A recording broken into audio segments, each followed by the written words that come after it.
Hey everybody, this is Imperium's Knight here. Welcome to Dylan Talks Fandom, episode number 52. Now before I begin, yes, I changed my name. I am no longer Cody Knight 22. I am now Imperium's Knight. This name change was for a lot of branding reasons. It's because numbers are messy and really I just wanted a new name. If I couldn't be Cody Knight 22, I didn't want to be Cody Knight anymore. So I changed my name and in turn with it, the name of the show is also changing. And the reasoning behind it is just it doesn't make sense to have it be Cody Talks Fandom anymore because I'm not Cody. And it also doesn't make sense and I just didn't like the way anything else sounded, so I'm going to be using what is my real name. Dylan is actually my real name, so from here on out, Dylan Talks Fandom will be the name of this show. But some official business happenings aside, let's talk about why we're really here today. So, first off, episode number 52. This means that if you watch one episode a week, you will watch my content for a year if you just watch this show. A year. No, actually, well, technically speaking, more than that. If you watch my official episodes, and on the half episodes you watch 2 in that week, because there's 2 of those, I think, then you will watch my content for a year. But I just think that's super duper awesome, and once again, just thank you all so much. 50 is a big milestone, 52 is a big milestone. I mean, even 51 is a big milestone. Everything's a big milestone at this point, and I love you guys for it. Appreciate you all so very much. But 52. So, we're taking a break from the panel stuff. This is back in some good old Minecraft with just me and you. And originally what I had slated for this was going to be a best of the rest episode for fanon interpretations. But I decided to change that because a little bit too quickly for me to be able to keep up putting out content, Volume 3 happened. It happened. It actually full-blown just straight up happened. And so we're 3 episodes in at the time of this recording, and at the time of this video being released, we will still be at 3 episodes in. Because it's a brawl in the family was the last thing. So we are here. So stuff's happening and whatnot, but what I wanted to talk about is I'm not here to talk about the canon stuff. I'm not. That's not the purpose of this show, Dylan Talks Fandom, FNDM. I'm talking about what goes on in the fandom. So I thought it'd be cool. You know what? Let's talk about what Volume 3 means to us, what we can get confirmed, what we can get denied, etc., etc. What is important things that could be addressed in Volume 3 that we really do need. So the first thing that I want to talk about, the stuff that's already kind of started to be confirmed. Volume 3, first and foremost, to me was going to be, we are going to know whether or not Raven actually is Yang's mother. Now, by process of elimination, we know now that Team Quartz, as I will be referring to them, we don't know officially yet, but I'm going to call them Quartz, was Crow, Raven, Summer, and Taiyang. We know that. And then by process of elimination, we immediately know it's Raven because Yang's mother was on that team, and I, for some reason, doubt that Yang's mother was actually Crow. So we do know that Raven is Yang's mother. Relatively anticlimactic, but we're all good with that. I don't have to say unofficially when I am talking about some stuff anymore.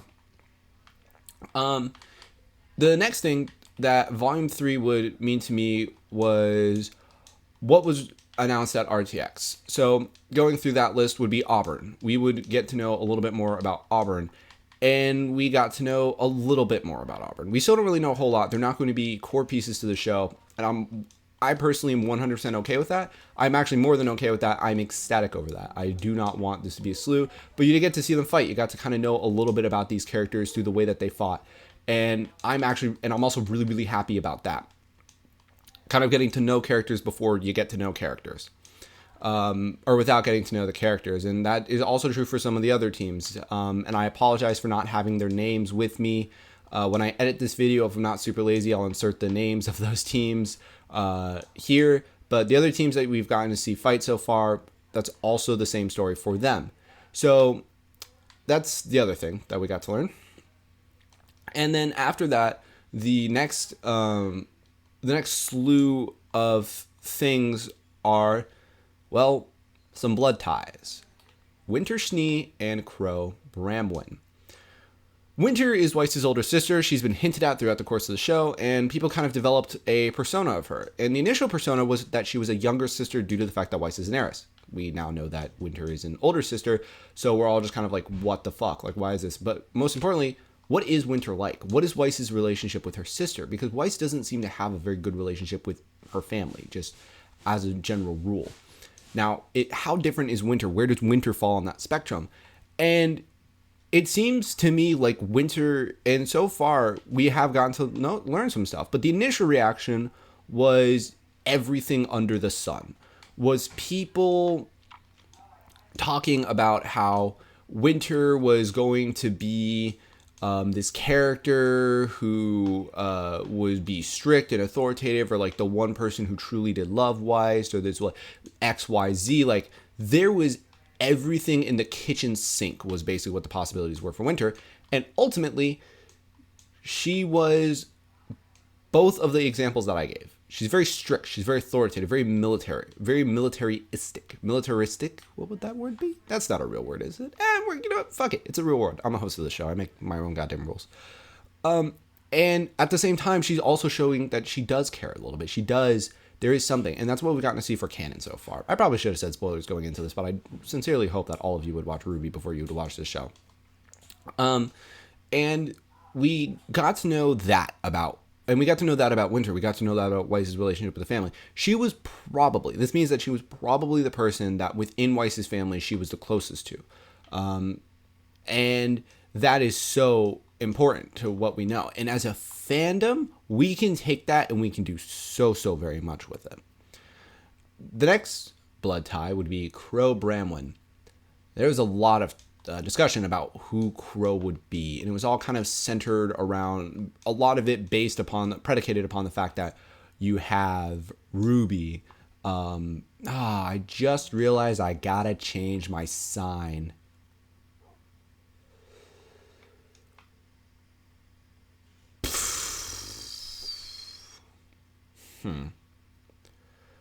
We're gonna do DYLN. All right. We're planning this mid-episode. Damn it. So, it's really unfortunate for me. A lot of it was really based around RWBY's ideals. That's what we predicted for Crow,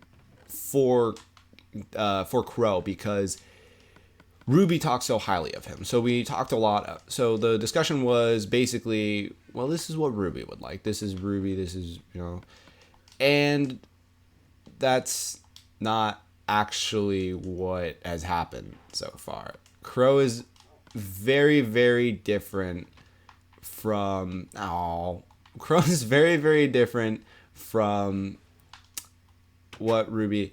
Crow is a drunk. And I think that's the first conversation point, is that Crow is drinking. The very first scene of him is him getting drunk.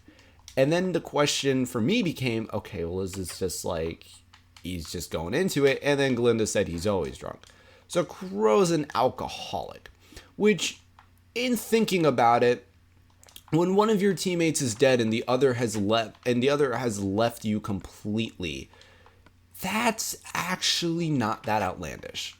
So, yeah, I can kind of understand that point. But then after that, it's just like, but then just everything about him, he's real talk. He's kind of an asshole. He's kind of a dick. And I just didn't see that coming at all. So what this means to us as a fandom is that everything that your host knows and treasures is completely irrelevant. And I don't know. I just don't know. That one caught me really off guard. But as far as what we can do with it, we can do an awful lot with it. We can take this way and put some backstory to them. There's a lot of backstory that can be gone into there. We can take this way and kind of make it so that RWBY doesn't like him. I mean, there's a lot of avenues to go with this, because it is so different from what was expected. And so now So now we have just, this whole mess of things. And then after that, you look at individual characters. Volume 3 has shown the growth of Blake. The growth of Blake even more so away from this kind of very shy character who doesn't really like people and is doing her absolute best to avoid them. It's changing. That's changing. That's good. That's a good thing for Blake as a character, and that's a good thing for us because we can do more with that. Then it is, you have Weiss, and her family will be very key to the development there. Perhaps the best thing is that even just now, you're getting to see more RWBY in a light that makes her character specifically more likable. And I think that is the best thing that's coming. That's my personal pick for my favorite thing that's happening in Volume 3 so far. Romance. We're going to get to know more about what actually transpired with things. So far, Arctic Ocean is a big question mark. Black Sun is still a thing. You're getting to see more about these relationships. And that's great. That is just fantastic, I think. I think, romance is not my personal favorite thing in the world within regards to canon, but I do think it's important because I really enjoy it within terms of fanon. So, we're getting to know a little bit more about these things. And then the next place that I look at is being like this, important thing in terms of what we're getting to learn is the antagonist. Is so far most of what we are basing our antagonist ideas around is purely conjecture. Everybody who has ever guessed that Cinder's plan is completely going 150% off of conjecture. And now maybe we're going to get to know what that actually is, and we're going to have a little bit more to go off of. And then after that, Emerald and Mercury, perhaps biggest Neo, getting to know more about Neo.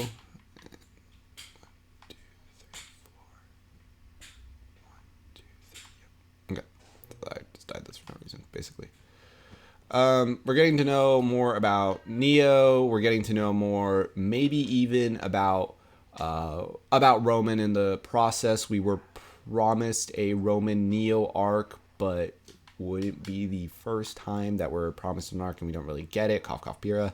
Not trying to throw shade or anything, but that's just actually what happened. So it's real. I swear to God, I'm not actually like throwing shade. It's just what happened. So, namely, it's getting to know more about characters. Because so far, we really don't know a whole lot about these characters, about a lot of these characters. They're all just kind of not really they're all just kind of what we think that they are, basically. We have made this perception of them in our heads, and that's what is final to us because we don't have much else to go off of.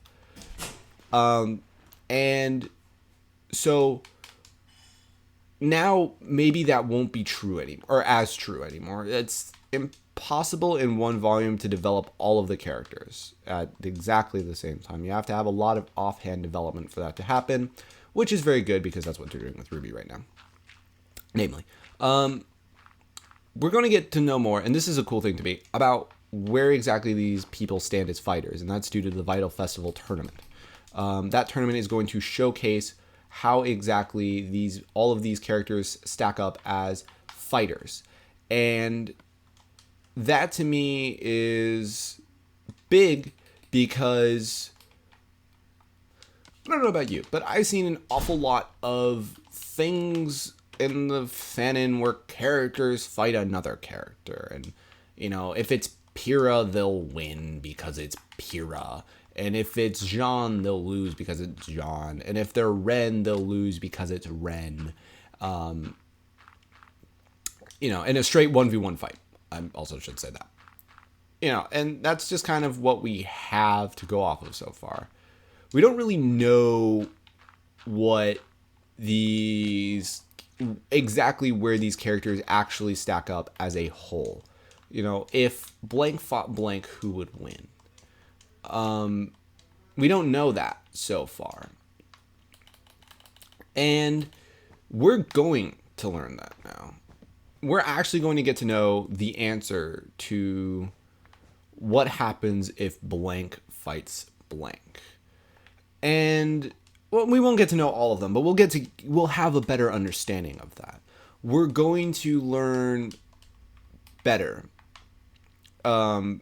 just exactly how these characters fight. We're going to learn better how this works, and I'm really excited for that, because so far 80% of what we have is pure conjecture for the fighting, and it's strictly what you believe.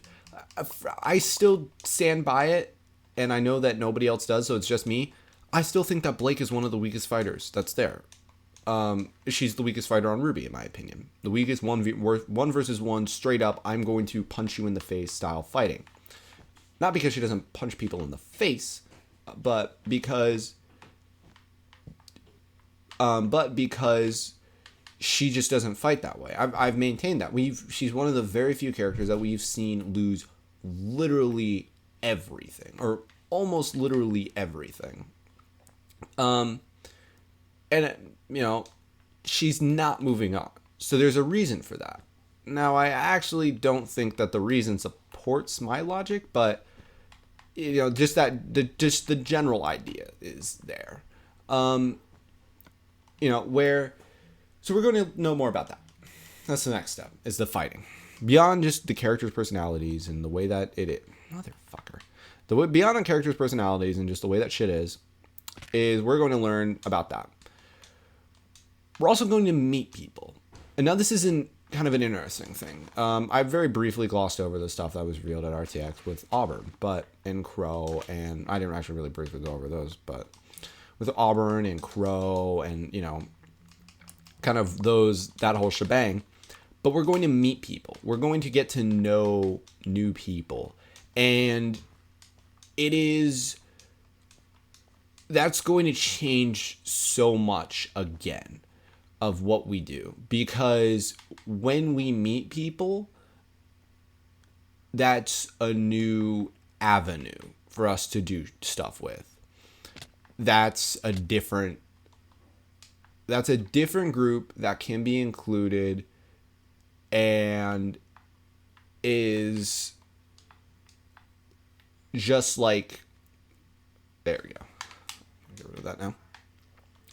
That is a different group that is there, and it just changes. It changes things, and I really don't know how else to put it other than new blood. When you get new blood in somewhere, it's going to affect it. It's going to change it.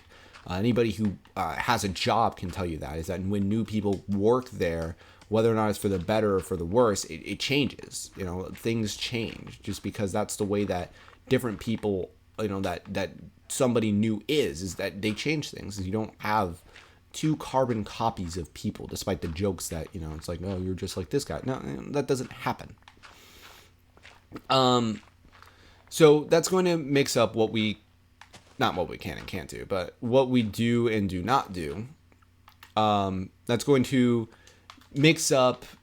It's just going to change. It's going to change shit, and I don't really know any other way to phrase it. Now, perhaps this is the biggest thing for me. This is the biggest thing for, not you, maybe. It's mainly like the biggest thing for me because of what I do. With every new volume, with every new season, especially now that RWBY is also in Japan, new fans. New people are going to be coming into the fandom. New people are going to want to consume the content. New people are going to be watching the show. Hey, how's it going? And new people are going to want to do stuff. They're going to want to make stuff. You're going to see new people. It's like, I just saw this show and I wanted to cosplay Crow, or wanted to cosplay Winter. There's these new characters and they're new like me, and I just thought it'd be so cool. Wanted to cosplay Auburn. Wanted to cosplay that one team from Shade. I really love all of their character designs, and I can't think of what their name is. But they're gonna come in. I want to make art for this. I want to write a story about this. They're gonna come in and they're gonna want to do that. I'm making a lot of hand movements right now for no reason whatsoever. And it is going to be, at that point, it is our duty. And I hope to God every single person who watches the show falls under this category. It is our duty to welcome them in and to let them do that stuff and to praise them on that stuff. My goal by the end of this volume is to interview somebody, not by the end of this volume, between this volume and the next volume, because by the end of this volume is kind of a short time window, is to interview somebody and their response be, I started watching this at season 3, at volume 3. I didn't know about the show until volume 3. And just because I think that new people coming in is so cool and it's such a good thing for us. And most importantly, it's new talent. It's a new perspective. It's, I'm going to use examples of people who have been on the show. You have like Haley's art style, right? And you have Dash's art style. And those two are so alien from each other. Better, I'm going to go to writing. I'm going to go back to my base. You have the way that Hannah writes things. I love the way Hannah writes things. And I especially love the way Hannah writes fluff. And then you have Ivory. Hannah's like, I'm going to make you like squeal because it's so fluffy. And then Ivory's just like, I'm going to rip your heart out and punch you in the face with it because it's so good. And it's so like, it pulls you in so well. And it's two very different styles of writing from two very different people. But it still is RWBY content. And it still is, it's something to talk about. It is something that, as a person, they're very different things. They're very different styles. And same ordeal with the way that Haley draws, or the way that, and the way that Dash draws, and the way, Lex draws is different from them as well. And the way that Christy writes is different. It's all different. But I can still sit here and I can still say, I really, really enjoy this. And I want to consume more of it. And that to me is what I look forward to most with Volume 3, is the new people. The new interviews and new everything that I can do with those new people. New talent, new fresh blood, fresh meat, and just getting to experience the fandom like that. And I will say, once again, our job is to welcome them, is to say, hey, you and I like the same thing. Let's consume it together. Let's watch it together. Let's do this together. And that is, like I said, that's what I'm looking forward to most. That to me is what Volume 3 means to us more than anything else as a fandom. And that to me is going to be where this episode concludes. I want to thank you all very much for tuning in to this episode. Year's worth of, over a year, 2 weeks, over more than a year, but a year's worth of content for me. Here's to 52 episodes. And I want to remind all of you that next time, I'm not going to say next week, as of right now, this show, I also should probably say this show is not going to be a weekly show necessarily anymore. I am back in school and I am in the thick of it. I'm trying to get stuff done. I promise you, I really, really want to get content out every single week. Very, very difficult. So these will be out as frequently as I can. Interview episodes are probably not going to be done on a weekly basis. The next episode for this is going to be AU building. I'll tell you that right now. And, best of the fan interpretations. I should say this. Best of the rest will not be the next week. It's going to resume. I'm going to resume those after this volume is done. After I can talk more about how fan interpretations were affected by Volume 3. Then I can talk about new characters. And I can do all this other stuff with it. But I can't do that right now. So after Volume 3 is done. Then we'll talk about it. Next time around, it's going to be called AU building. I'm leak that right now to talk about. So I will see all of you the next time. Bye.